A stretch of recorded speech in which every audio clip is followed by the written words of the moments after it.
You're here for the 3 Plus. Go to this website. I'll post a link in the description.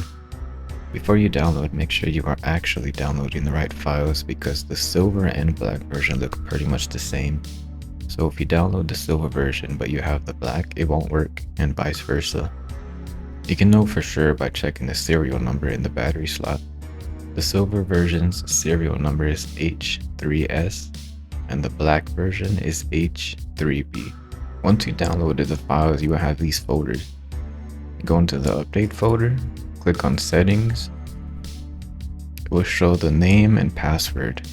To make things simple, you can keep everything the same if you'd like. Also, you should change the current password right here to GoPro Hero. Once you've done that, copy the entire update folder to the root of the SD card you will be using, and then put the SD card in the GoPro. Once you turn it on, it should automatically update. If it doesn't, make sure to double check your serial number to make sure what model you actually have. That happened to me. I thought I had the silver version, but I actually had the black version, so I was downloading the silver files and it didn't work.